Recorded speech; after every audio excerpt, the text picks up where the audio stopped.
So we're gonna zip through fluoro because there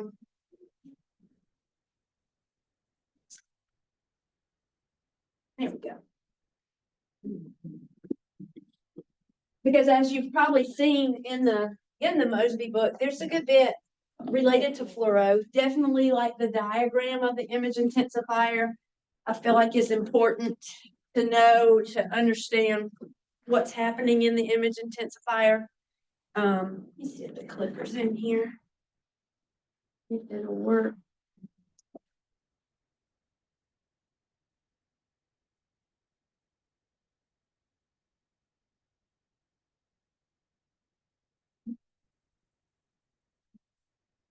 Okay. And this actually works out pretty good for me because I just did this with the juniors a couple weeks ago. So I have been so confused because I also reviewed with y'all the digital stuff the last time, last week when I did the recording. And so I was so confused about what I had said to who. And so anyway, I'm not going to sit here and go through this entire slide. I want to hit the high spots. The image intensifier itself came about the late 40s and enabled the doctor to look at the output, what was at the output without dark adaptation, meaning without them having to sit in the dark for 20 or 30 minutes or sit with those funky goggles on to let their eyes adjust to the dark. Your traditional type of fluoroscopes are typically underneath the patient, and then the image intensifier is over the patient.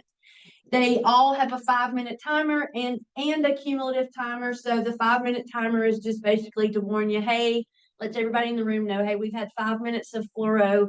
The cumulative timer, of course, is what you're going to document at the end of the case. So you usually have to put that into when you're charging the patient somewhere, you have to put how many minutes of fluoro the patient received. During traditional fluoro, the X-ray tube is operated at generally 1 to 5 MA, so a lot lower than our normal routine X-rays. The patient dose is considerably higher because the X-ray beam exposes the patient for a longer time. And KVP still depends on the part of the body that you're doing, so that's not anything different. So let's look at this image intensifier diagram and talk about the individual parts of it and how it works, what it's made of, what it does. So we have the input phosphor down here, it's generally cesium iodide. It converts X-rays into light. So we would say that it is a what? What do we talk about materials that convert X-rays to light? What is that in general the term for? Starts with an S. Scintillator. It's a scintillator because it gives off light. One X-ray photon can produce lots and lots of light photons. So you have your X-ray photons interacting with your input phosphor, and that gives off light, which is then strikes the photocathode that's bonded directly to the input phosphor. It responds to the input phosphor light by emitting electrons. So we go from photons to light to electrons. And just know that it does take many light photons to cause the emission of one electron. So we have input phosphor, photocathode, electron stream here that is then sort of focused by these electrostatic lenses. They are negatively charged and they just sort of help keep the stream together, and it's not going all over the place and being inefficient. The anode is a circular plate with a hole in the middle where the electrons pass through to the output phosphor. There is a potential difference across the tube of about 25,000 volts between the photocathode and the anode, so that the electrons produced will be accelerated to the anode. This path must be precise for the image pattern to be accurate. So it sounds very much like what happens in the X-ray tube. right? We have the electrons boiled off of the filament and they're accelerated across from the cathode to the anode. And we have the focusing cup there. So when they're boiled off, they're together, and that, potential difference across the tube. So it sounds very similar to what we know happens in the X-ray tube. And then we have the output phosphorus. So it is made of zinc cadmium sulfide. This is where those electrons interact. And again, the conversion is back to light. So each photoelectron produces 50 to 75 times as many light photons as were necessary to create it.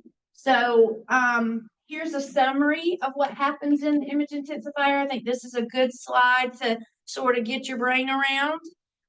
So again, the input phosphorus is going to convert those X-ray photons that strike it into visible light. Then the photocathode converts that light to electrons. The lenses accelerate those electrons towards the anode and then strike the output phosphor where those electrons are then converted back to visible light. And so what's at the output phosphor, the differing light intensities are reflective of what? There's different intensities of light at the output phosphor that represent what? Yeah, the anatomy, right? Was it absorbed? Was it not? So the intensities differ depending on the absorption abilities of the part. So some terms that you need to remember, there's the whole goal of the image intensifier is to do what? Increase the what? Right of the image, right? That's why we don't have to sit in a dark room anymore, right? So the whole goal of the image intensifier is to intensify the light, make the image brighter. And so one of the ways it does that is through flux gain. And so this is an increase in the brightness caused by acceleration of those electrons. It increases the light intensity at the output phosphor. So your book, your Faber book, gives you this formula: flux gain equals the number of output light photons over the number of input X-ray photons. But really, in the definition itself, a better way to say this on the bottom would be photoelectrons instead of photons. But I was going to see, I meant to look and see if your Faber book says anything about that. Hang on 1 second. Let me see what. So the increase in brightness caused by acceleration of the electrons is called flux gain. That's really all they say about it.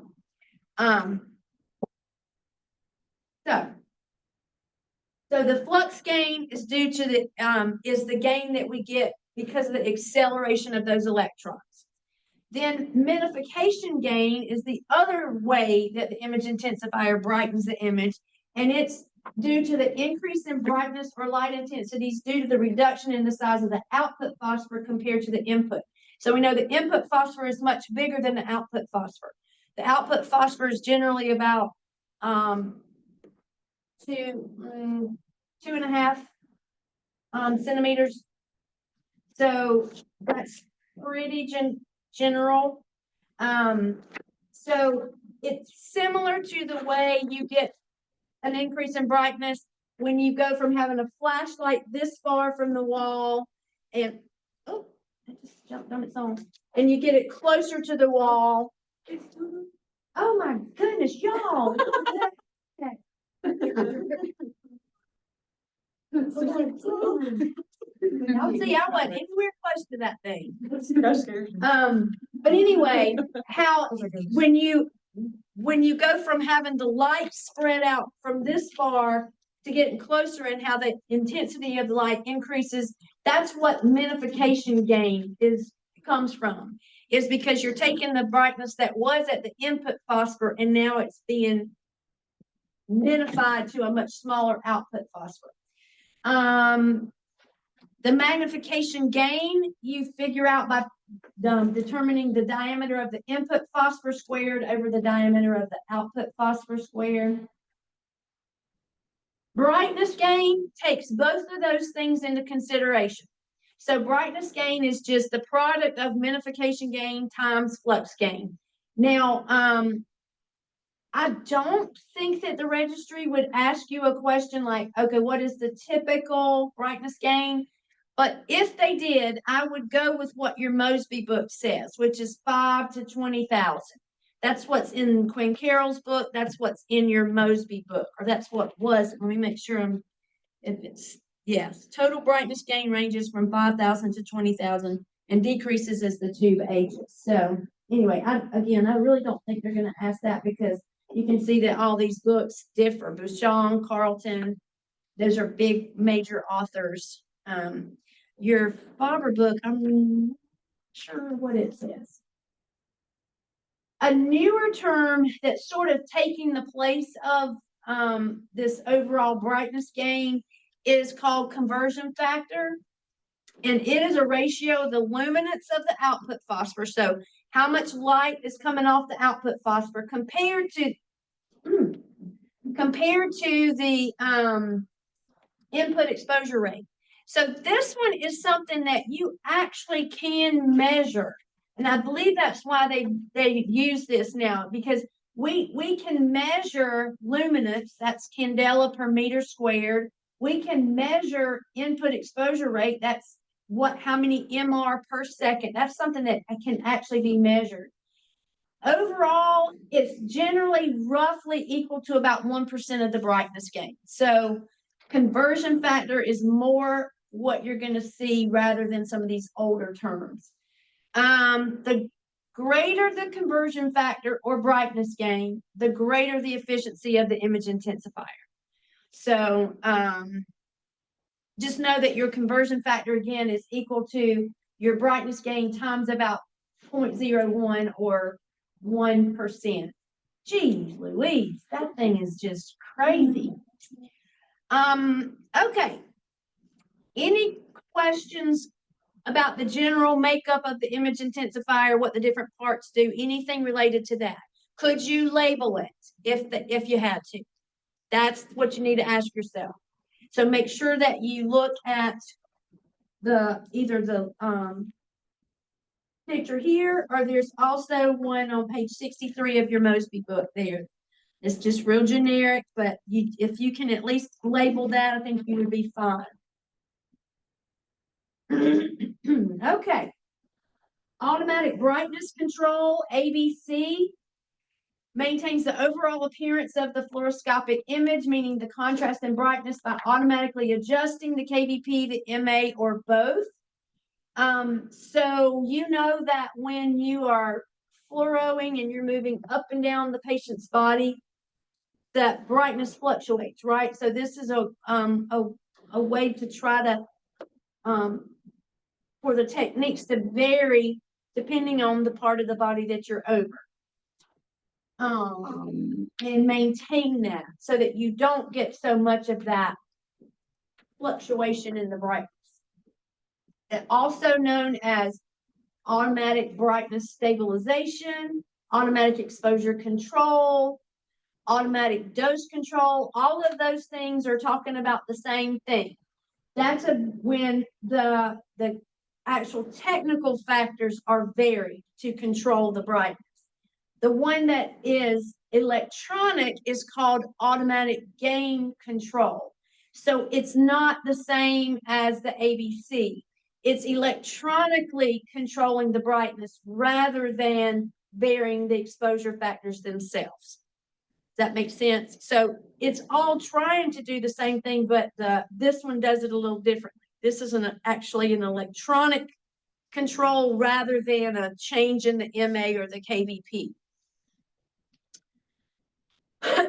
So, magnification mode improves visibility of small anatomic structures.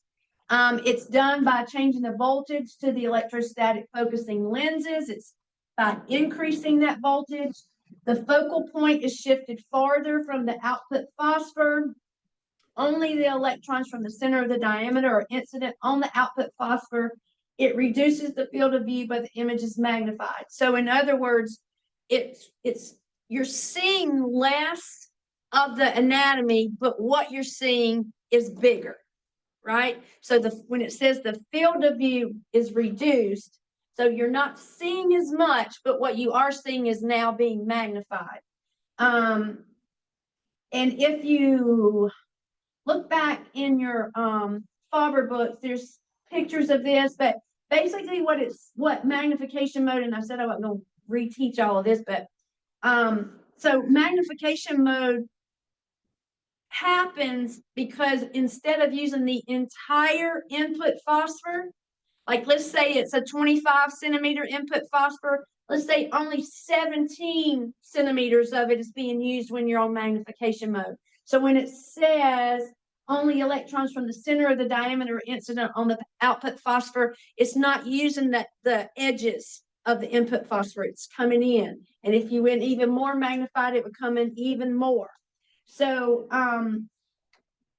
some things to remember about that is that the minification gain is reduced. So you do lose a little bit of that gain that you would get if you were using the entire input phosphor. And so that means that there are fewer photoelectrons incident on the output phosphor because, again, less of the input phosphor is being used. So there's going to be fewer photoelectrons incident on the output phosphor. A dimmer image results because of this loss in the minification gain. An increase in magnification will cause an increase in exposure because then the automatic brightness control has to increase the MA to compensate for that loss to maintain brightness. So that's why we say that using magnification mode, although it can help you see things better, it does increase the patient's dose. So it's a trade-off. So generally, if you're the one that's controlling the fluoro for the physician, they're usually going to be the one to say whether or not they want to operate on magnification mode. So the dose increase is equal to the square of the ratio of the input phosphor diameters. So you're just comparing the square of the ratio of the input phosphor. So in other words, let's say your input phosphor was 23. You had these options, 23, 15, or 10. If you're going from 23 to 10, then that's going to increase your patient's dose by about 5 times because of that loss in brightness gain due to the fact that now we're not using the entire input phosphor. But contrast resolution is improved, and so is noise is reduced generally because of that increase in MA that's required to form the image. Spatial resolution is also improved when you're operating in magnification mode with the image intensifier because, again, only that central region of the input phosphor is used, and spatial resolution is better in the center than at the periphery. So, so the bottom line is, with magnification, good night. The thing must be like, the arrow must be sticking or something. So with magnification mode, the good things are that spatial resolution is improved, contrast resolution is improved, but patient dose is greater. So that's a disadvantage. So, you have to decide, or your physician has to decide, really, does the benefit outweigh the risk? And usually if they're using it, it does. There's a reason for it. You probably want them to use it if they're sticking a spinal needle this long in your back and trying to find that little window between 4 and 5, right? So that's typically when you would see them using that. Did that go again? Yes. Holy moly. I am so sorry. Not sure what's happening. So the majority of the rooms that you're going to see out there these days are still the old image intensified fluoro, but with an ADC placed somewhere between the the TV camera and the monitor so that it is actually a digital image. So the analog to digital converter happens. There's not many direct digital fluoro rooms out there. I know that Patewood did get a new one, and it's a flat panel detector type of fluoro, so it's not an image intensifier. I know that St. Francis Eastside, they got like the first one in Greenville. Other than that, I'm not sure if there's any other truly flat panel, non-image intensified fluoro rooms out there. It's very expensive to transition to that. So they probably like the room at Patewood. Gosh, that room that they replaced with a new, it was 20 something years old. So it was like literally hanging on by its last leg there. So that's why they went ahead and got the new kind. But advantages of the flat panel detector type of fluoro units is reduction in the size, bulk, weight of the tower, which makes it easier to manipulate. Can give you greater access to the patient during the examination. It replaces the spot filming and other recording devices because it can operate in radiographic mode. The image is both dynamic and static. So dynamic meaning moving, static meaning, so in other words, sort of like videos versus still shots, can be readily archived with the patient record in packs. The other advantages of flat panel detector is that it has a really large dynamic range. Now, from last week's review, do y'all remember what dynamic range means? What does dynamic range of a system mean?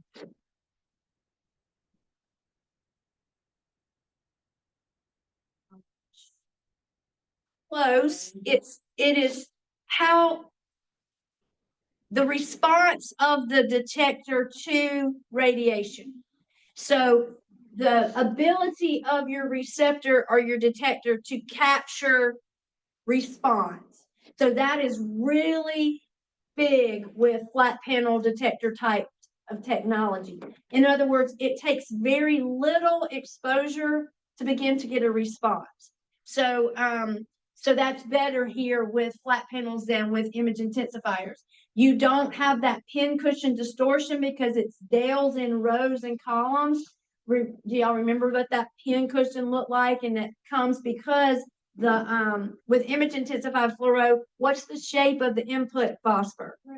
Yes, it's curved, right? So you're going to get a bit of distortion because of that. With flat panel detector technology, you don't have that.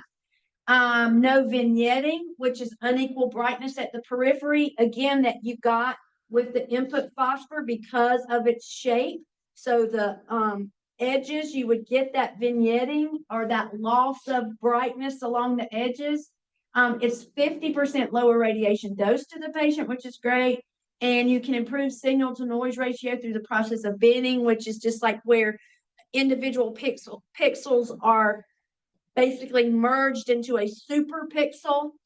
That's basically all I want you to know about binning. I don't really think that they're going to get too far into that. It's just too much. I can't possibly ask you about all this, but you do need to understand that binning just means it's sort of the merging of multiple pixels into one super pixel. Oh, I didn't realize I had that in here. So that's basically what I just said. Okay, some of the fluoro features that you probably already know about, even before we did fluoro last year, if you were in some of the fluoro rooms. Last image hold means that the last image that you had is going to be held up there on the monitor, which is good. Before we had that, if you wanted to see the image, you had to do what? Huh? You had to expose the patient. So like I'm talking about years ago. Before we got last image hold, if we wanted to see what the fluoro was seeing, it had to be on. So last image hold means, hey, that it's going to hold that image until we fluoro again. Virtual collimation allows the collimator to be adjusted without having to expose the patient. Like you can actually see what you're doing when you do that. Virtual collimation meaning with the shutters, okay? Last frame or sequence hold along with fluoro loop. Again, save single images or a fluoro sequence loop to memory so that you can see those back. Frame averaging reduces overall patient dose and image noise by averaging multiple image frames together. A frame is an exposure. Okay, so you can sort of correlate a frame to be an actual exposure. ERC, automatic exposure rate control, is like ABC for image intensified fluoro. Again, it's trying to maintain that level of brightness. Dose rate settings, low, medium, high. You may have different icons for this depending on what manufacturer you're using. You may have like a little baby icon and then a regular size person and then maybe a bigger looking person on the icon. It just is a way to change the dose rate by a certain percentage. Electronic magnification is just a way to, again, magnify the image when you're using the flat panel technology. So an area smaller than the size of the detector is exposed, and then that particular area is enlarged to fill the entire monitor. So again, same thing. You're making the field of view of what you're seeing less, but what you're seeing is bigger. It's magnified. So that's just a way to do that with the flat panel detector. Continuous fluoroscopy means that the exposure continues uninterrupted as long as you're pressing the button or you've got the foot pedal pressed. It's going to stay on until you let off. As soon as you let, it's a dead man type switch. So as soon as you release pressure, it cuts off.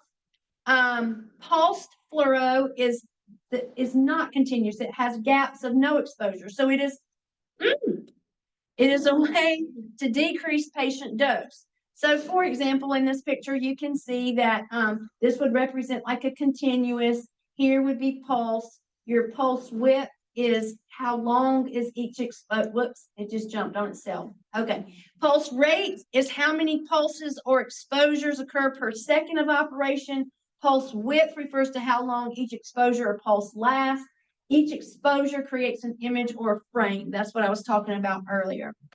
The term temporal resolution is in the specs. It's basically talking about motion. Is the imaging time fast enough to capture the dynamic process? The faster the frame rate, the better the temporal resolution. In other words, so that you don't get that lag in your image. Pulse progressive fluoro. Each time can be continuously varied for greater dose reduction. So in other words, this is just showing you that if you have 30 frames per second, then each of these is going to be an actual exposure. Here, if you have set it at 15 frames per second, then what's going to happen is there's going to be an exposure. And then during this time right here, there's not another exposure. That same image is just held until the next one. So it's reducing exposure because right here, the patient is not getting exposed like they are in the 30 frame per second type of fluoro. So dose monitoring, things like air kerma specifies the intensity of x-rays at a given point in air at a known distance. Dose area product and kerma area product provide indicators of patient radiation risk and should be documented in the patient's record. So most of your newer equipment has this type of monitor on it. And there should be, like when you are looking at the information after the case, there should be a reading of this that you can document in PACS or EPIC or whatever, wherever you're supposed to document it. And actually this says DAP meters are required on all new fluoroscopes. So that's part of what they're built with now. Some radiation safety tips to think about. Intermittently pulsing the continuous X-ray beam will reduce patient exposure. So when you can use a pulse type of fluoro, you will. Certain cases, they really don't like to use the pulse fluoro. Things like maybe dynamic studies like an ERCP, where they're trying to see the biliary tree field. they may not want to use pulse because it does look a little broken. Do y'all know what I'm talking about? It's like beep, beep, beep, and you can sort of see the brokenness of it. Well, on some things that doesn't matter. Like ortho cases, you're doing what? Boop. They go picture, picture, or shot. What's the other words they use? Image. Look, huh? Yeah. So you have to, you know, at first, if they're saying picture and the students don't know, and they're like, picture. And you think, okay, what? My favorite is shot. Yeah, and or you can't hear them. And they have the mask on, or sometimes it's like, okay. Okay.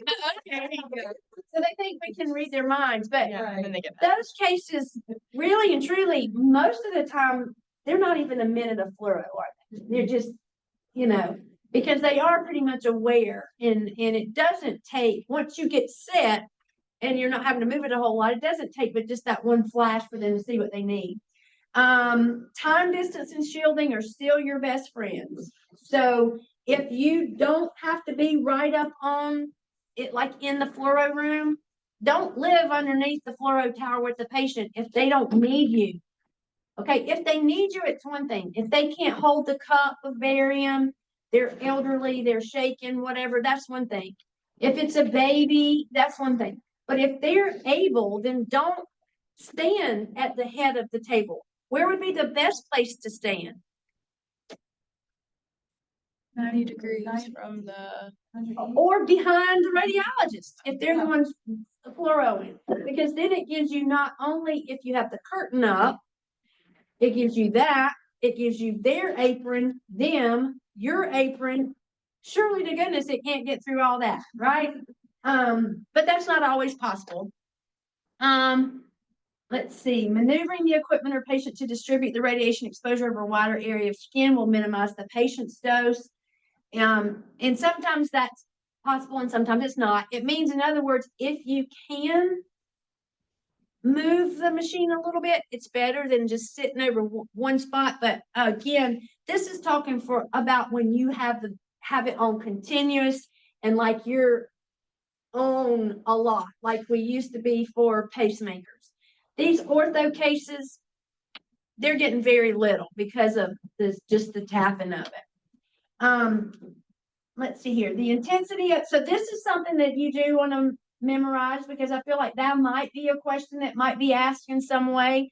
The intensity of the X-ray exposure at the tabletop should not exceed 10 R per minute, or that's approximately 88 milligray per minute for units equipped with ABS or AERC. This also might be something they ask. The source to skin distance should be no less than 15 inches for stationary fluoro units and 12 inches on a mobile fluoro unit like a C-arm. Shielding, the personal lead aprons recommended 0.5 millimeters of lead or lead equivalent. Your Bucky slot covers 0.25, your protective curtains 0.25. Some of your books, it's so stupid. The quality management book says two different things in the book as far as shielding goes. Like it says it should be 0.25, but recommend 0.5. Well, just say one or the other, you know? So most of them you're going to see are going to be 0.5s that you're actually out there using. Quality control should be conducted at least every 6 months. Inspection of the imaging suite, the general physical condition of the room, like electrical cables, do we have taped off, or you know, that kind of stuff is important part of the quality control program. So before we move to QC, is there anything in there in the fluoro stuff that you don't really get? The main things I would say are know the parts of the image intensifier, know how to label them, sort of know in general what's happening there. Understand what happens with magnification, that it improves spatial and contrast resolution, but it also increases patient dose. the terms, those unification gain, flux gain, brightness gain, and then the newer term conversion factor. I think those would be important to know. There's a really good summary of fluoro on page 63 and 64 of your fluoro stuff. So I would just read back through that. We've gone through all of that today pretty much, but just read back through that and you should be good on fluoro. Okay. All right, let's move on to, I didn't mean to see that. Let's move on to QC. So I thought what we do is just look at this chart again to make sure that you understand what is being tested and the criteria for acceptance. This is going to be like just the big stuff that we went through this time last year with you in the spring. So when we talk about reproducibility, and these page numbers are related to your Faber book, okay? So reproducibility of exposure just means the ability to reproduce the output with this exact same technical factor. So it should produce the same intensity of radiation each time the same set of technical factors is used. So that should be relatively easy to do. That's why the acceptance criteria is only 5% variability, because it should give you the same intensity or output if you're using the exact same factors and not changing anything. So that's reproducibility. Are you able to reproduce the output given the same factor? MA and exposure time linearity. So we can talk about MA, we can talk about time, or we can talk about a combination of those in mass and linearity. So what was linearity? Do y'all remember in your own words?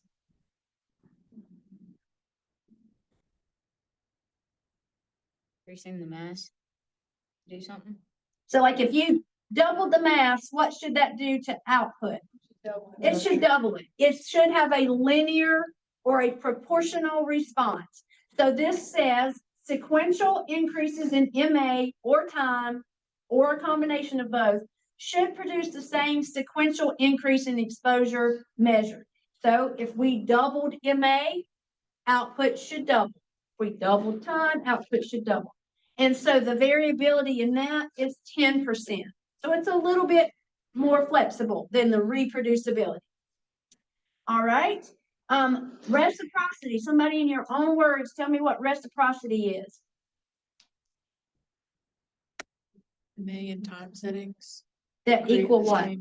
The same exposure. Yes. So there can be multiple combinations of MA and time that give you the same mass, which should give you the same output or exposure, right?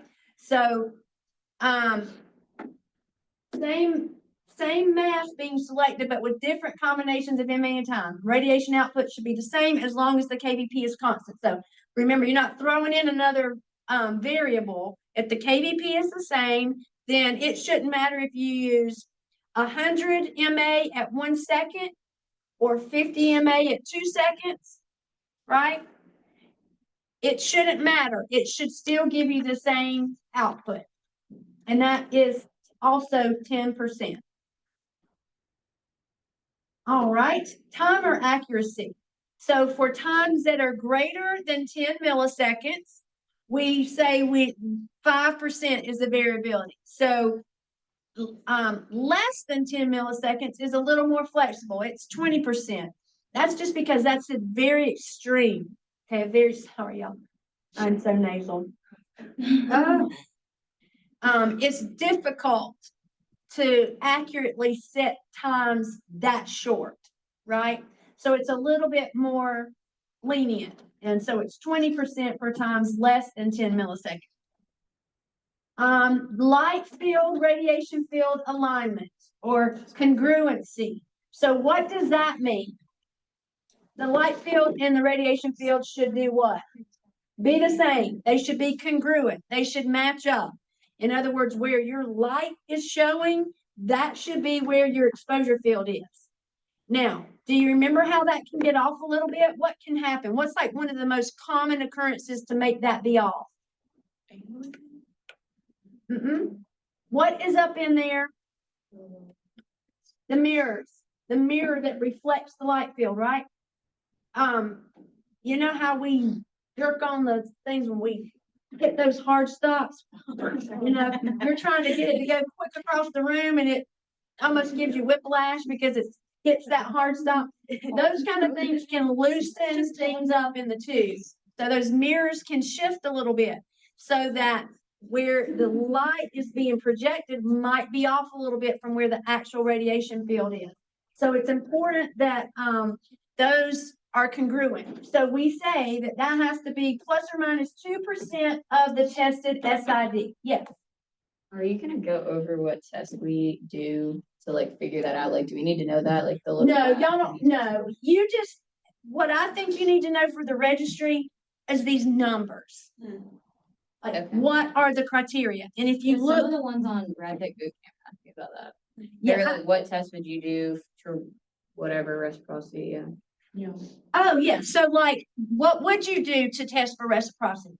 How would you test for reciprocity?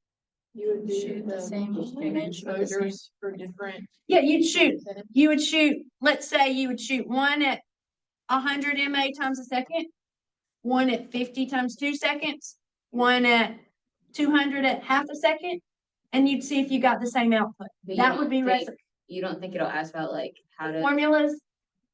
Oh, well, yeah, that too. But I was talking about the like for light field and stuff. Was that not like the little penny thing we had to do? Yeah, And then it one of might. them was the little holes or whatever you had to. Let me keep see looking what, at. I don't think it's gonna get too specific because there's a separate registry for QC. So what you need to know is just entry level. You know, you need to understand things that can go wrong and things that are important to test. And I feel like you need to know the criteria. Let me see what's in here because there's a page on QC. So on page 65, it sort of goes through what sort of like what we're going through here. And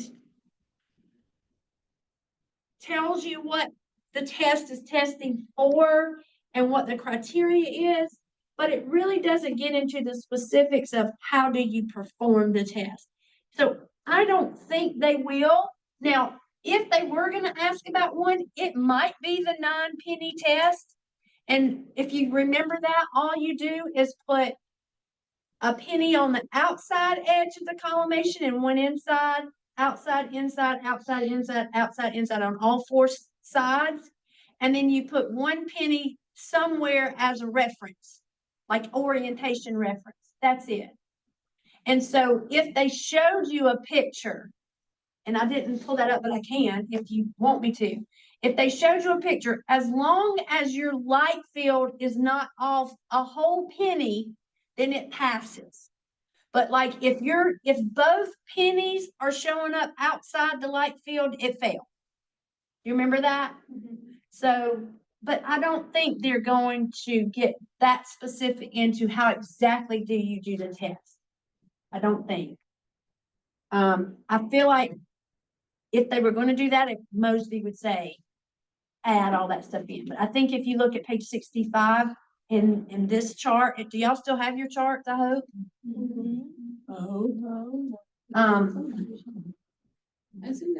You'll have this in the recording, but do not share it with anybody because the juniors are going to have to do this. I mean it. Do not share it. They have not had this yet. So this is going to be in the recording, but you're crippling them if you do that. Okay. So let's see here. We got to X-ray beam perpendicularity. So this is sort of what you were maybe referring to, Deanna. So perpendicularity means that the central ray should be positioned in there to come off perpendicular, not at an angle, to make sure the tube is mounted properly in the housing. And that has to be within 1 degree of perpendicular. So remember that picture where if the little bead is outside of that first circle, then it failed. That little bead has to be within that circle. Both little beads have to be, but the one is just sort of like the standard or the guide, because it's the one that's closest to the IR. But again, I don't think they're going to have that specific stuff about QC in there. I think it's just going to be more of the criteria. Your X-ray beam bucky tray alignment is saying that the center of your bucky tray and your X-ray beam have to align to avoid clipping of anatomy, number one, and grid cutoff. So how might you get grid cutoff if your central ray is not aligned to your bucky tray? Why might you get grid cutoff? Yes, lateral decentering, because now the shape of the beam is not following the focus of the grid. So that's how you can. So if your transverse detent has gotten off, then you may start to see some grid cutoff. Besides the fact that you're going to be clipping anatomy too, but it has to be within 1% of the SID. So your regular light field exposure field congruency is 2% of the SID. Your beam bucky tray alignment is only 1%. So it's a little more critical to get it right with the bucky because of the opportunity for grid cutoff that you don't really get when you're not using a grid. KVP. So we're going to go with what your Mosby book says, which is 5% of the KVP indicated. That's what we're going to go with. Again, I really don't know that the registry would ask you that, because right now I can tell you some books say this, some books say 5 KVP, not percent, but just 5 KVP. Some say 10%. The physicists use 10%. So I don't think that they're going to ask you that. But if they did, I would go with 5% of the tested KVP, because that's what's in this Mosby book.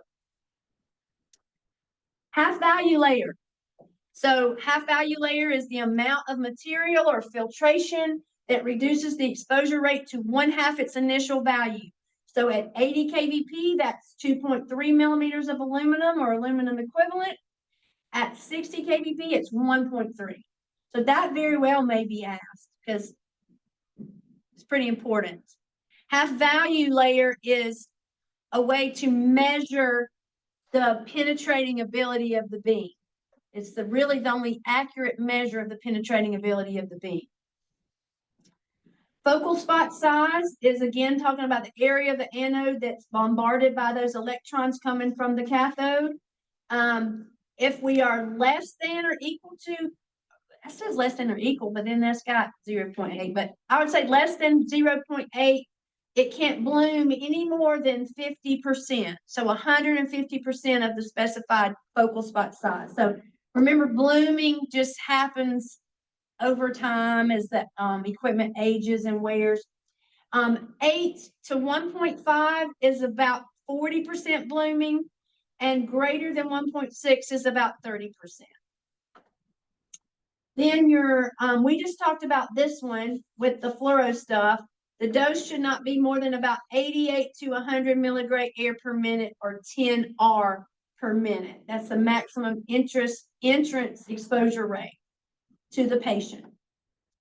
And then your AEC criteria, the quality management book really breaks it all down and has a lot of different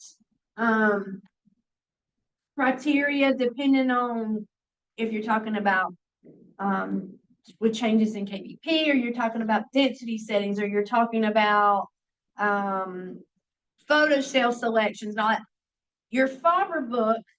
And let me see if it has it in here. It talks about the image intensifier and the ABC. But your Faber book just says that reproducibility of exposure should result in MR readings within 5% of each other, and pixel brightness levels for areas within the displayed image should be within 30%. So what it's saying is your AEC should be able to maintain consistent exposure when we're talking about varying the MA, varying the KVP, varying the part thickness, and the detector selection. And I think I actually said density a minute ago, and I didn't mean to say density, because density is the only way to do what? Density settings is the only way to change what? The exposure when you're using automatic exposure control. So I didn't mean to say density settings earlier. Should have been like if you vary the MA, so whether or not you use 100 or 200 MA with the AEC, you should get the same readings within 5%. If you vary the KVP, you should get the same readings in 5%. That's what it's saying. And if you have the ability to measure the brightness levels, then they should be within 30% of each other if you look image to image. That's what that's talking about. Okay, so what questions related to quality control do you have?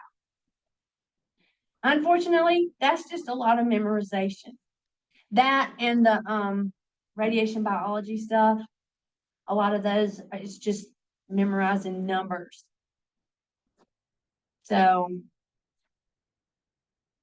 all right. A lot, right? But so I'm gonna go ahead and stop the recording so it doesn't take so